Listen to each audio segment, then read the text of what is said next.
ब्रह्म तेज की महिमा और विश्वामित्र का वशिष्ठ की नंदिनी के साथ संघर्ष। वैशंपायन जी कहते हैं, जन्मेजय, गंधर्व राज चित्ररथ के मुख से महर्षि वशिष्ठ की महिमा सुनकर अर्जुन के मन में उनके संबंध में बड़ा कौतूहल हुआ। उन्होंने पूछा, गंधर्वराज, हमारे पूर्वजों के पुरोहित महर्षि वशिष्ठ कौन थे? कृपया उनका चरित्र सुनाइए। गंधर्व ने कहा, महर्षि वशिष्ठ ब्रह्मा के मानस पुत्र हैं। उनकी पत्नी का नाम अरुंधति है। उन्होंने अपनी तपस्या के बल से देवताओं के लिए भी अजेय काम और क्रोध पर विजय प्राप्त कर ली थी। उन्होंने अपनी इंद्रियों को वश में कर लिया था, इसलिए उनका नाम वशिष्ठ हुआ। विश्वामित्र के बहुत अपराध करने पर भी उन्होंने अपने मन में क्रोध नहीं आने दिया और उन्हें क्षमा कर दिया। यद्यपि विश्वामित्र ने उनके 100 पुत्रों का नाश कर दिया था और वशिष्ठ में बदला लेने की पूरी शक्ति थी, फिर भी उन्होंने कोई प्रतिकार नहीं किया। वे यमपुरी से भी अपने पुत्रों को ला सकते थे, परंतु क्षमावश यमराज के नियमों का उल्लंघन नहीं किया। उन्हीं को पुरोहित बनाकर इक्ष्वाकु वंशी राजाओं ने पृथ्वी पर विजय प्राप्त की थी और अनेकों यज्ञ किए थे। आप लोग भी कोई वैसे ही धर्मात्मा और वेदज्ञ ब्राह्मण को पुरोहित बनाइए।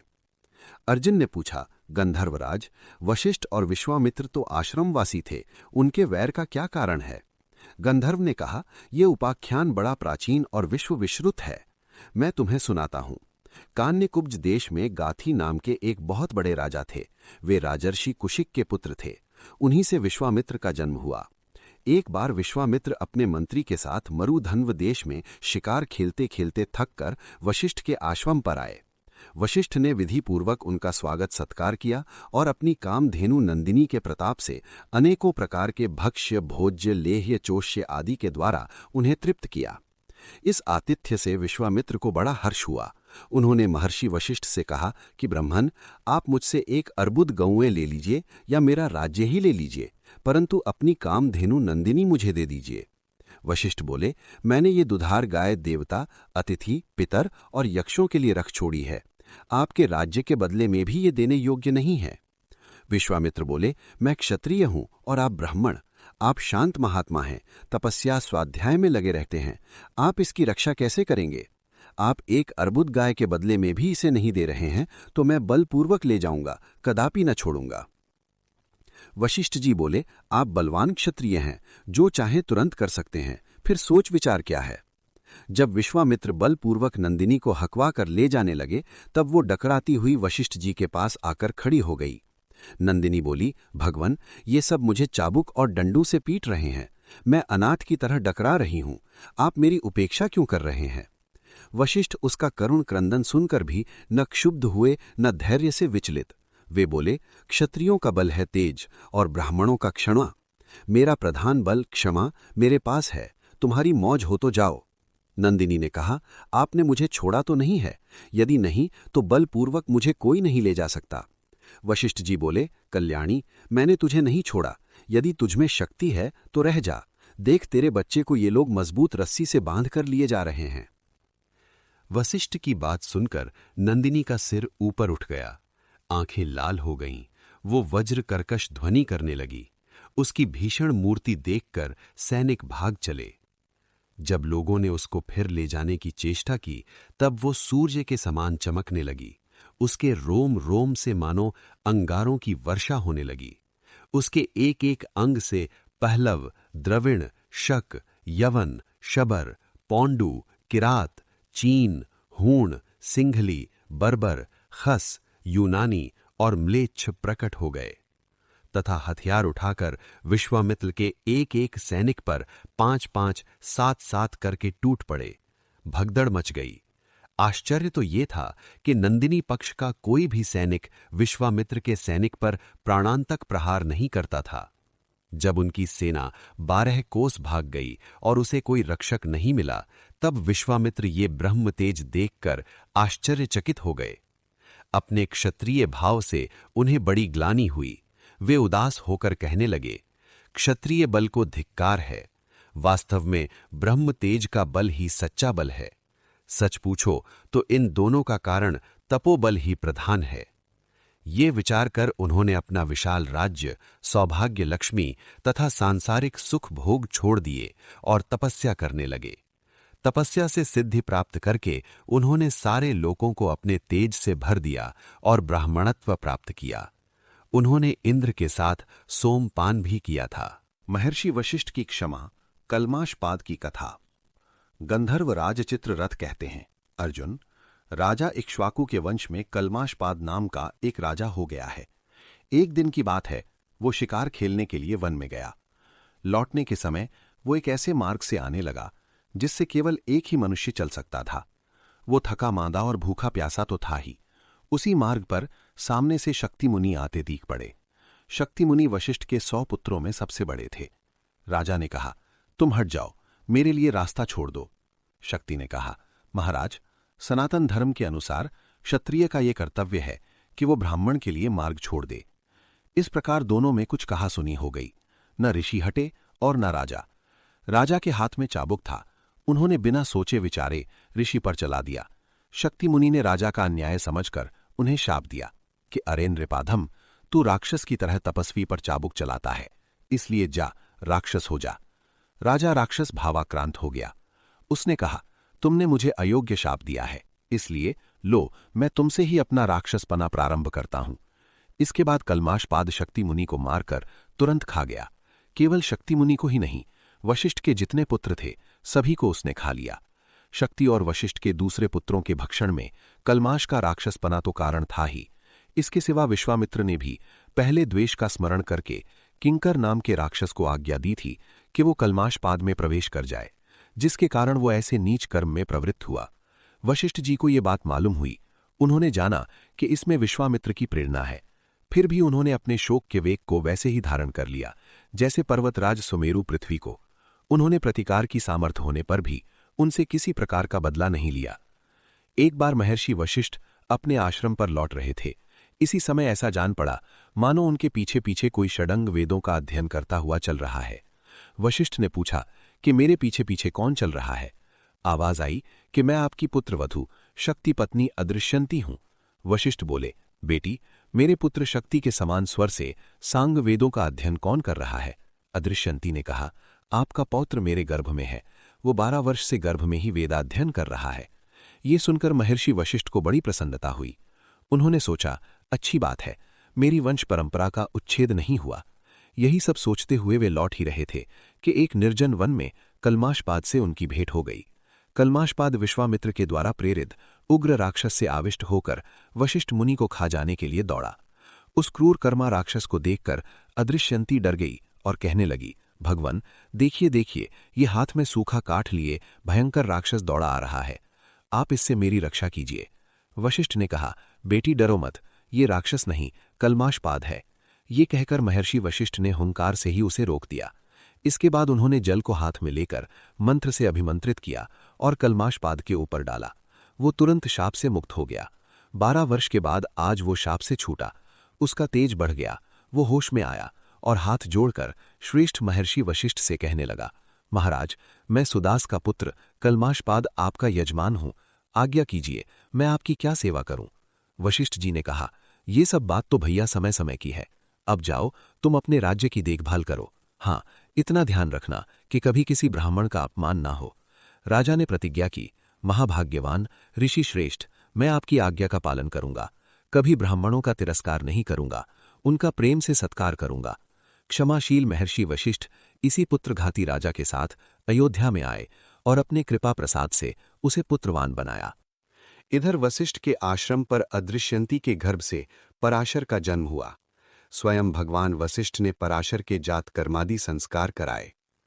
धर्मात्मा पराशर वशिष्ठ मुनि को ही अपना पिता समझते थे और पिताजी कहकर पुकारते थे। एक दिन अदृश्यंती ने बतलाया कि ये तुम्हारे पिता नहीं, दादा हैं। इसी प्रसंग में पराशर जी को ये भी मालूम हुआ कि मेरे पिता को राक्षस ने खा डाला। ये सुनकर उनके चित्त में बड़ा दुख हुआ और उन्होंने सब राजाओं पर विजय प्राप्त करने का निश्चय किया। महर्षि वशिष्ठ ने प्राचीन कथाएं कहकर उन्हें समझाया और आज्ञा की कि तुम्हारा कल्याण इसी में है। तुम क्षमा करो, किसी को पराजित मत करो। तुम्हें मालूम ही है कि इन राजाओं की जगत में कितनी आवश्यकता है। वशिष्ठ के समझाने बुझाने से पराशर ने राजाओं को पराजित करने का निश्चय तो छोड़ दिया, परंतु राक्षसों के विनाश के लिए घोर यज्ञ प्रारंभ किया। उस यज्ञ से जब राक्षसों का नाश होने लगा, तब महर्षि पुलस्त्य और वशिष्ठ ने उन्हें समझाया, पराशर, क्षमा ही परम धर्म है। तुम्हारे सभी पूर्वज क्षमा की मूर्ति हैं। मनुष्य तो यूं ही किसी की मृत्यु का निमित्त बन जाता है। तुम ये भयंकर क्रोध त्याग दो। ऋषियों की आज्ञा से पराशर ने भी क्षमा स्वीकार की और अपने यज्ञाग्नि को हिमाचल में छोड़ दिया। वह आग अब भी राक्षस, वृक्ष और पत्थरों को जलाती फिरती है। पांडवों का धौम्य मुनि को पुरोहित बनाना। वैशंपायन जी कहते हैं, जन्मेजय, गंधर्वराज के मुख से पुरोहित की महिमा और प्रसंगवश महर्षि वशिष्ठ की क्षमाशीलता सुनकर अर्जुन ने पूछा, गंधर्वराज, तुम तो सब कुछ जानते हो, ये बतलाओ कि हम लोगों के योग्य वेदज्ञ पुरोहित कौन होगा? गंधर्व ने कहा, अर्जुन, इसी वन के उत्कोचक तीर्थ में देवल के छोटे भाई धौम्य तपस्या कर रहे हैं। आप लोगों की इच्छा हो तो उन्हें पुरोहित बना लें। इसके बाद अर्जुन ने गंधर्वराज को विधिपूर्वक आग्नेयास्त्र दिया और प्रसन्नता से कहा, गंधर्व रत्न, तुम जो घोड़े देना चाहते हो वे अभी तुम्हारे ही पास रहें। समय आने पर हम उन्हें ले लेंगे। इस प्रकार आपस में एक दूसरे का सत्कार करके गंधर्व और पांडव भगवती भागीरथी के रमणीय तट से अभीष्ट स्थान की ओर चल पड़े। पांडवों ने उत्कोचक तीर्थ में धौम्य मुनि के आश्रम पर जाकर उनसे पुरोहित बनने की प्रार्थना की। धौम्य ने कंद मूल फल से पांडवों का स्वागत किया और पुरोहित बनना स्वीकार कर लिया।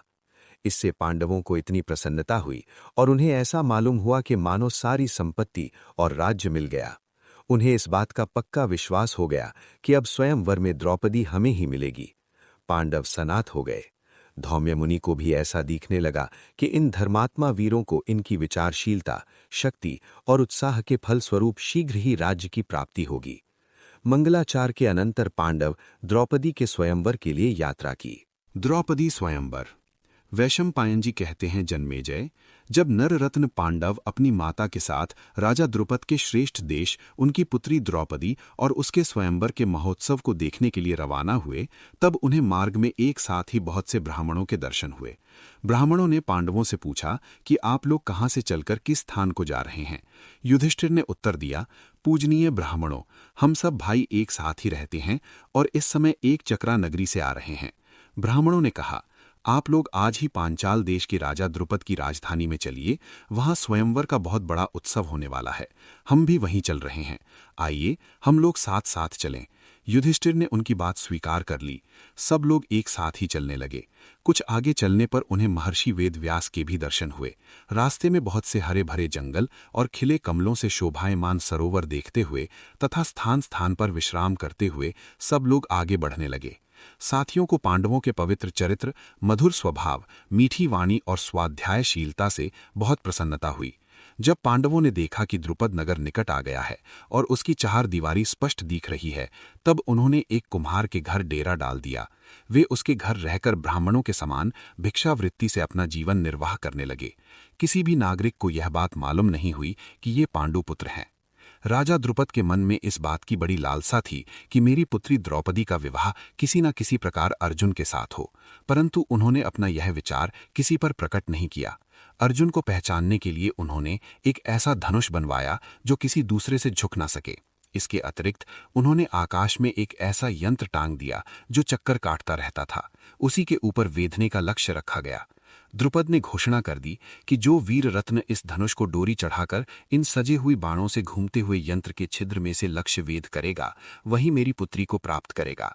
स्वयंवर का मंडप नगर के ईशान कोण में एक समतल और सुंदर स्थान पर बनवाया गया था। उसके चारों ओर बड़े बड़े महल, परकोटे, खाइयां और फाटक बने हुए थे।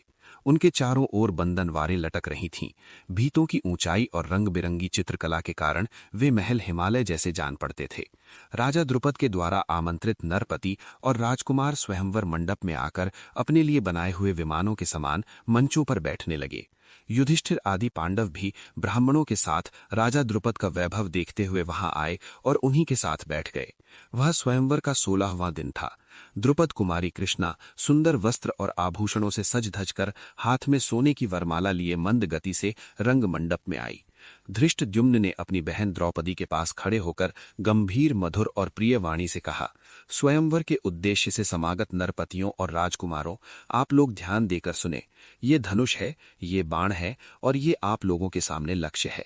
आप लोग घूमते हुए यंत्र के छिद्र में से अधिक 5 बाणों के द्वारा लक्ष्य वेद कर दें। जो बलवान, रूपवान एवं कुलीन पुरुष यह महान कर्म करेगा, मेरी प्यारी बहन द्रौपदी उसकी अर्धांगिनी बनेगी। मेरी बात कभी झूठी नहीं हो सकती। यह घोषणा करने के अनंतर धृष्टद्युम्न ने द्रौपदी की ओर देखकर कहा, बहन देखो, धृतराष्ट्र के बलवान पुत्र दुर्योधन, दुर्विशह, दुष्मुख, दुष्प्रदर्शन, विविंशति, विकर्ण, दुष्शासन, युयुत्सु आदि वीर वर कर्ण को साथ लेकर तुम्हारे लिए यहाँ आए हैं।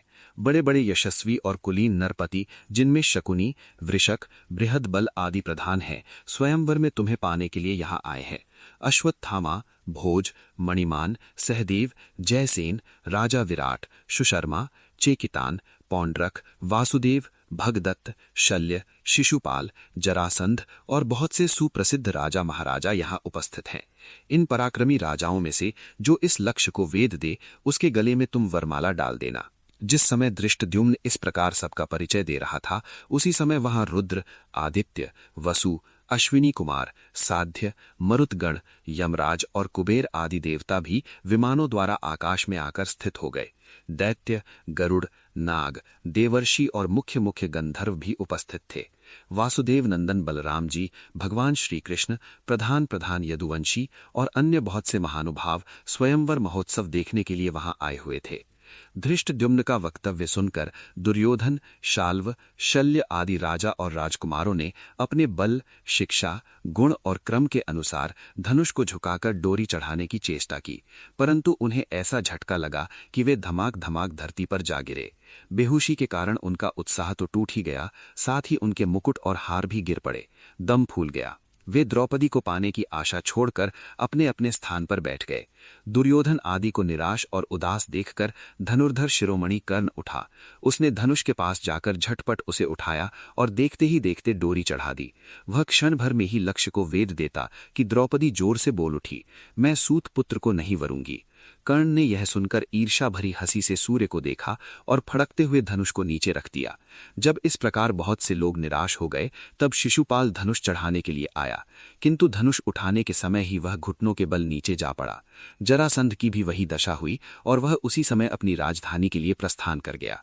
मद्र देश के राजा शल्य की भी वही गति हुई जो शिशुपाल की हुई थी। जब इस प्रकार बड़े बड़े प्रभावशाली राजा लक्ष्य वेद न कर सके, सारा समाज सहम गया। लक्ष्य वेद की बातचीत तक बंद हो गई। उसी समय अर्जुन के चित्त में यह संकल्प उठा कि अब मैं चलकर लक्ष्य वेद करूं। अर्जुन का लक्ष्य वेद और उनके तथा भीमसेन के द्वारा अन्य राजाओं की पराजय। वैशंपायन जी कहते हैं, जन्मेजय, ब्राह्मणों के समाज में अर्जुन खड़े हो गए। परम सुंदर एवं वीर अर्जुन को धनुष चढ़ाने के लिए तैयार देखकर ब्राह्मण लोग चकित रह गए। कोई सोचने लगा कि कहीं ये हमारी हंसी न करा दे, कहीं राजा लोग इसी के कारण ब्राह्मणों से द्वेष न करने लगे। कोई कहने लगा कि ये उत्साही वीर है, इसका मनोरथ पूर्ण होगा। देखो, ये सिंह के समान चलता है, गजराज के समान बलवान है, ये सब कुछ कर सकता है। यदि इसमें शक्ति ना होती तो ये ऐसी हिम्मत ही क्यों करता।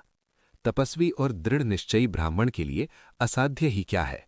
ब्राह्मण अपनी शक्ति से छोटे बड़े सभी तरह के काम कर सकता है। परशुराम ने युद्ध में क्षत्रियों को जीत लिया, अगस्त्य ने समुद्र को पी लिया। इसे आप लोग आशीर्वाद दें कि ये लक्ष्यवेद कर ले। ब्राह्मण आशीर्वाद की वर्षा करने लगे।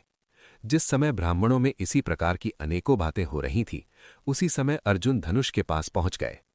उन्होंने धनुष की प्रदक्षिणा की, भगवान शंकर और श्रीकृष्ण को सिर झुकाकर मन ही मन प्रणाम किया और धनुष को उठा लिया। जिस धनुष को बड़े बड़े वीर उठा नहीं सके, रौंदा नहीं चढ़ा सके, उसी धनुष को अर्जुन ने बिना परिश्रम उठा लिया और बात की बात में डोरी चढ़ा दी। अभी लोगों की आंखें अर्जुन पर ठीक ठीक जम भी नहीं पाई थीं कि उन्होंने 5 बाण उठाकर उनमें से एक लक्ष्य पर चलाया और वो यंत्र के छिद्र में होकर जमीन पर गिर पड़ा। चारों तरफ कोलाहल होने लगा। अर्जुन के सिर पर दिव्य पुष्पों की वर्षा होने लगी। ब्राह्मण अपने दुपट्टे हिलाने लगे। अर्जुन को देखकर द्रुपद की प्रसन्नता की सीमा न रही। उन्होंने मन ही मन निश्चय कर लिया कि अवसर पड़ने पर मैं अपनी संपूर्ण सेना के साथ इस वीर की सहायता करूंगा। जब युधिष्ठिर ने देखा कि अर्जुन ने अपना काम कर लिया, तब वे झट नकुल और सहदेव को लेकर वहां से अपने निवास स्थान पर चले आए। द्रौपदी हाथ में वरमाला लेकर प्रसन्नता के साथ अर्जुन के पास गई और उसे उनके गले में डाल दिया। ब्राह्मणों ने अर्जुन का सत्कार किया और वे द्रौपदी के साथ रंगभूमि से बाहर निकले। जब राजाओं ने देखा कि राजा द्रुपद तो अपनी कन्या का विवाह एक ब्राह्मण के साथ करना चाहते हैं, तब वे बहुत क्रोधित हुए और एक दूसरे से कहने लगे कि देखो तो सही, राजा द्रुपद हम लोगों को तिनके के समान तुच्छ समझकर अपनी श्रेष्ठ कन्या का विवाह एक ब्राह्मण के साथ कर देना चाहता है। हम लोगों को बुलाकर ऐसा तिरस्कार तो नहीं करना चाहिए ना। ये हमें कुछ नहीं समझता, इसलिए इसकी परवाह न करके इसको मार डालना ही उचित है। इस राजद्वेषी दुरात्मा को छोड़ने का कोई कारण नहीं है। क्या हम लोगों में से एक भी ऐसा नहीं है जिसे ये अपनी पुत्री के योग्य समझे? स्वयंवर क्षत्रियों के लिए है, उसमें ब्राह्मणों को आने का कोई अधिकार नहीं है। यदि ये कन्या हम लोगों को वरण नहीं करती तो इसे आग में डाल दिया जाए। ब्राह्मण कुमार ने चपलतावश हम लोगों का अप्रिय किया है, परंतु उसे तो ब्राह्मण के नाते छोड़ देना ही उचित है। राजाओं ने ऐसा निश्चय करके अपने अपने शस्त्र उठा लिए और द्रुपद को मार डालने के लिए दौड़ पड़े। राजाओं को क्रोधित देखकर द्रुपद डर गए। वे ब्राह्मणों की शरण में गए। द्रुपद को भयभीत और राजाओं को आक्रमण करते देख भीमसेन और अर्जुन उनके बीच में आ गए। राजाओं ने उन्हीं पर धावा बोल दिया। ब्राह्मणों ने एक स्वर से मृग चर्म और कमंडलू हिलाते हुए कहा, डरना नहीं, हम तुम्हारे शत्रुओं के साथ लड़ेंगे। अर्जुन ने मुस्कुराकर कहा, ब्राह्मणों, आप लोग एक ओर खड़े होकर तमाशा देखते रहिए, इन लोगों के लिए तो मैं ही बहुत हूं। अर्जुन धनुष चढ़ाकर भीमसेन के साथ पर्वत के समान अविचल भाव से खड़े हो गए। मदोन्मत्त कर्ण आदि वीरों को सामने आते देख वे उन पर टूट पड़े। सभी उपस्थित वीर युद्ध में ब्राह्मणों को मारना अधर्म नहीं है, ऐसा कहकर उन पर आक्रमण करने लगे। अर्जुन और कर्ण का सामना हुआ। अर्जुन ने ऐसे बाण खींच खींच कर मारे कि कर्ण युद्ध भूमि में ही अचेत सा हो गया। दोनों बड़ी वीरता के साथ एक दूसरे को देख नहीं पाए। दोनों ही युद्ध से हट गए। तब सभी लोग सशंक हो गए। सर्वसम्मति से युद्ध बंद कर दिया गया। भगवान श्री कृष्ण ने पहले ही पहचान लिया था कि ये तो पांडव हैं, इसलिए उन्होंने सब राजाओं को बड़ी नम्रता के साथ समझाया कि इस व्यक्ति ने धर्म के अनुसार द्रौपदी को प्राप्त किया, इसलिए इससे युद्ध करना उचित नहीं है। भगवान श्री कृष्ण के समझाने बुझाने और भीमसेन के पराक्रम से विस्मित होकर सब लोग युद्ध बंद करके अपने अपने निवास स्थान पर लौट गए। धीरे धीरे भीड़ छटने लगी। भीमसेन और अर्जुन ब्राह्मणों से घिरे हुए द्रौपदी को साथ लेकर अपने निवास स्थान की ओर चले। अर्जुन द्रौपदी को साथ लिए कुम्हार के घर पर आ गए। भिक्षा लेकर लौटने का समय बीत चुका था। कुंती अपने पुत्रों के समय पर न लौटने से तरह तरह की शंका कुशंका कर रही थीं। वो सोचती थी कि कहीं दुर्योधन आदि धृतराष्ट्र पुत्रों ने उनका कुछ अनिष्ट तो नहीं कर दिया। उसी समय तीसरे पहर भीमसेन और अर्जुन कुम्हार के घर पर आ पहुंचे। कुंती की आज्ञा पर द्रौपदी के विषय में पांडवों का विचार तथा श्रीकृष्ण और बलराम से भेंट। वैशंपायन जी कहते हैं, जन्मेजय, भीमसेन और अर्जुन ने द्रौपदी के साथ कुम्हार के घर में प्रवेश करके अपनी माता से कहा कि माँ, आज हम लोग ये भिक्षा लाए हैं। माता कुंती उस समय घर के भीतर थीं। उन्होंने अपने पुत्रों और भिक्षा को देखे बिना ही कह दिया कि बेटा, पांचों भाई मिलकर उसका उपभोग करो। बाहर निकलकर जब कुंती ने देखा कि ये तो साधारण भिक्षा नहीं, राजकुमारी द्रौपदी हैं, तब तो उन्हें बड़ा पश्चाताप हुआ। वे कहने लगीं, हाय हाय, मैंने क्या किया। वे तुरंत द्रौपदी का हाथ पकड़कर युधिष्ठिर के पास ले गईं और बोलीं, बेटा, जब भीमसेन और अर्जुन इस राजकुमारी द्रौपदी को लेकर भीतर आए, तब मैंने बिना देखे ही कह दिया कि तुम सब लोग मिलकर इसका उपभोग करो। मैंने आज तक कभी कोई बात झूठी नहीं कही है। अब तुम कोई ऐसा उपाय बताओ जिससे द्रौपदी को तो अधर्म ना हो और मेरी बात झूठी भी ना हो। युधिष्ठिर ने क्षण भर विचार करके माता कुंती को ऐसा ही करने का आश्वासन दिया और अर्जुन को बुलाकर कहा, भाई, तुमने मर्यादा के अनुसार द्रौपदी को प्राप्त किया है।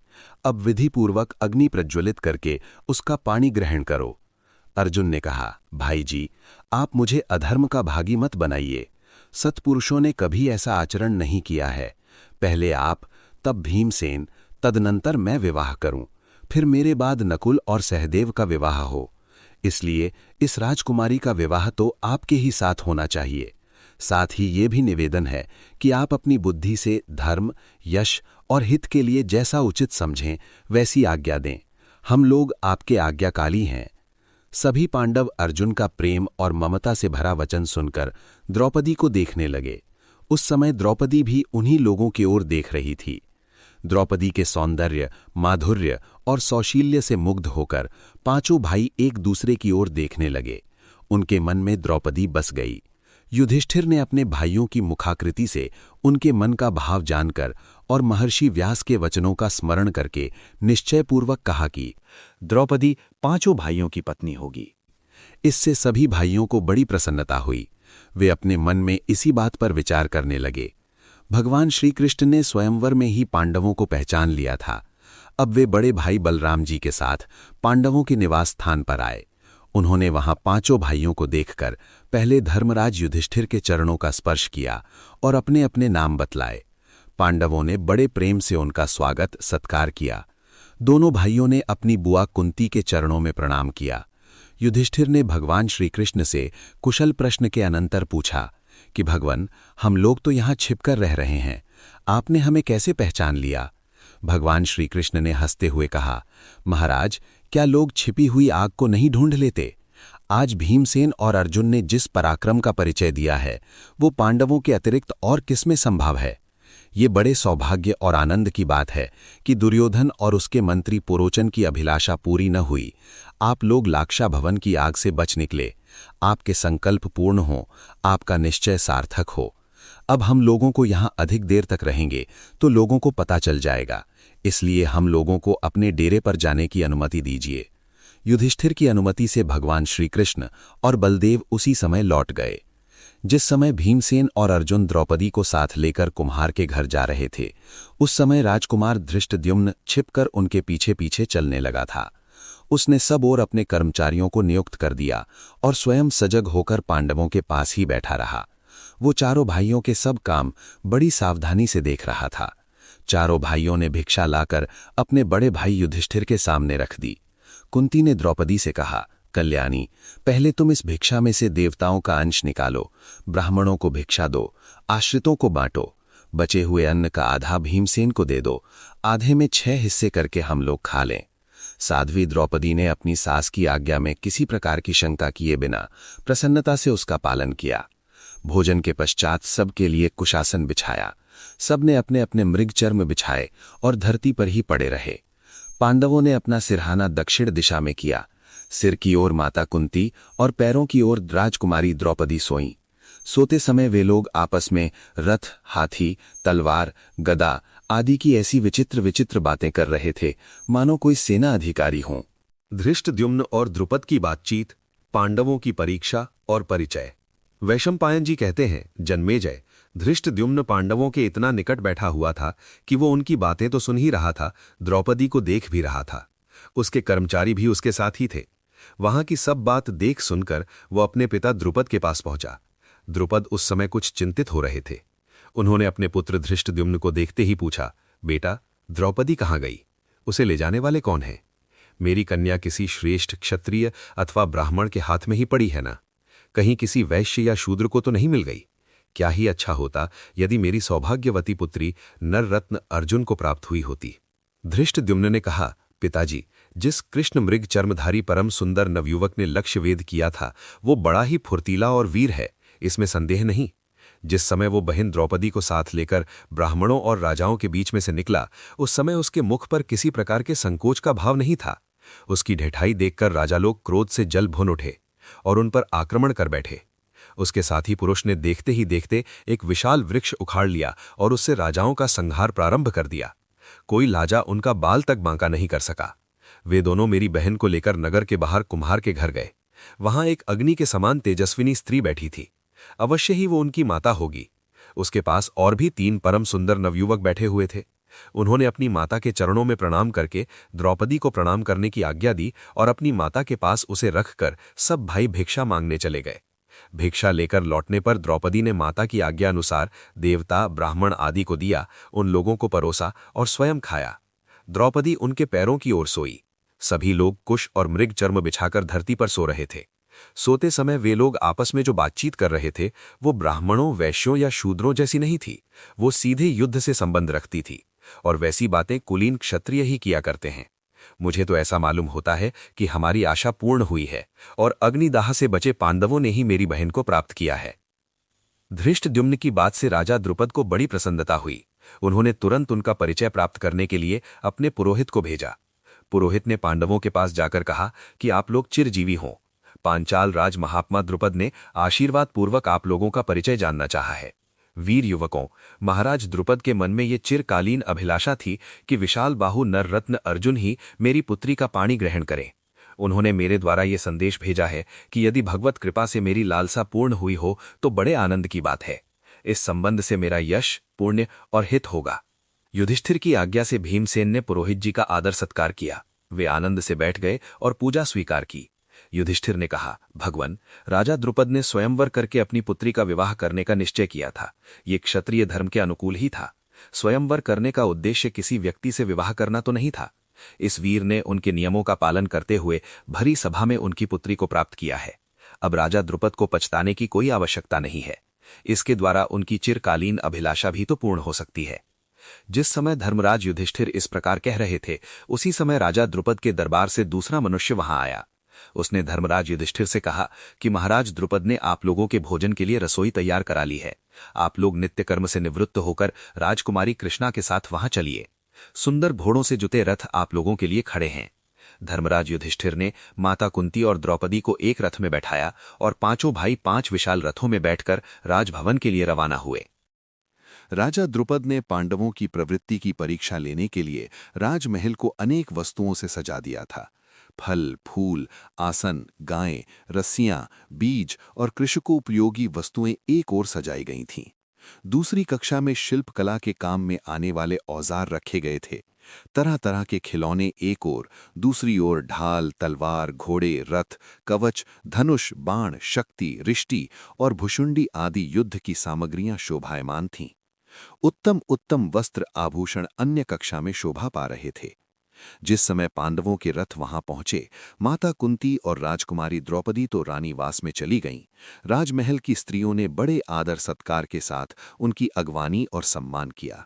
इधर राजा, मंत्री, राजकुमार, उनके इष्ट मित्र, कर्मचारी और सम्मानित पुरुष पांडवों के शरीर की गठन, चाल ढाल, प्रभाव, पराक्रम आदि देखकर बहुत आनंद के साथ उनका स्वागत करने लगे। जो बड़े ऊंचे ऊंचे और बहुमूल्य राजोचित आसन लगाए गए थे, उन पर पांडव बिना किसी हिचक के जाकर बैठ गए। दास दासी सोने के बर्तनों में बड़ी सज धज के साथ सुंदर सुंदर भोजन परसने लगे और उन लोगों ने उचित रीति से सबको ग्रहण किया। भोजन के बाद जब सब वस्तुओं को देखने दिखाने का अवसर आया, तब पांडवों ने पहले उसी कक्षा में प्रवेश किया जिसमें युद्ध संबंधी वस्तुएं रखी हुई थीं।